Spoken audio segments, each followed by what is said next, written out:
Bonjour à tous, aujourd'hui nous allons répondre à une question qui revient assez régulièrement, c'est savoir est-ce que l'hypnose ça marche sur tout le monde? Pour qui c'est fait?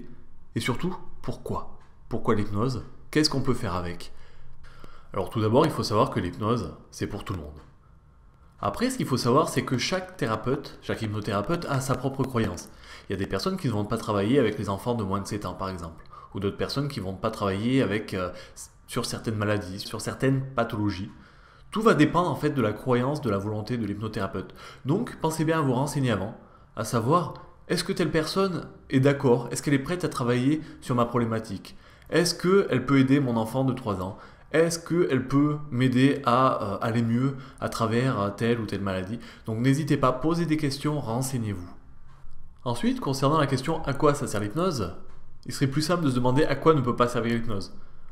Au final, ça peut servir à tellement de choses, c'est tellement vaste que c'est compliqué de tout citer, d'être totalement exhaustif.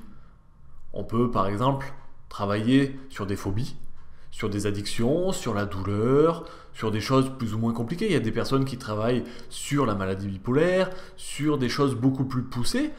Même dans les hôpitaux, on commence à faire des anesthésies avec l'hypnose, ça arrive de plus en plus. Donc le champ d'action est très très vaste. Et de la même manière, pour savoir sur qui ça va fonctionner, le meilleur moyen de savoir si votre objectif peut être traité par l'hypnose, c'est de poser directement la question à un hypnothérapeute. Après, ne vous focalisez pas sur un seul. Renseignez-vous auprès de plusieurs. Peut-être que certains ont des croyances qui vont vous dire non, effectivement, on ne peut pas travailler là-dessus avec l'hypnose alors que d'autres l'auront déjà fait. Voilà, il ne faut pas hésiter à poser des questions, à être curieux, à se dire pourquoi pas. Donc voilà, au final, rien n'est gravé dans la pierre. L'hypnose peut servir à plein de choses.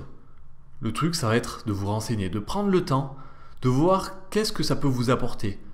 Vous renseigner sur Internet, peut-être même trouver des publications médicales là-dessus, questionner les hypnothérapeutes ou toutes les personnes susceptibles d'apporter une réponse, de pouvoir vous aider. En tout cas, sachez que même si l'hypnose ne peut pas vous guérir, ça peut toujours vous apporter un plus, ça peut vous apporter du bien-être.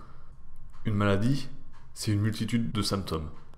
Et parmi eux, il y en a beaucoup sûrement qui peuvent se traiter par l'hypnose, comme par exemple la gestion de la douleur qui est quelque chose qui revient très régulièrement. Je vous dis donc à bientôt pour une prochaine vidéo. D'ici là, portez-vous bien et surtout, faites-vous confiance.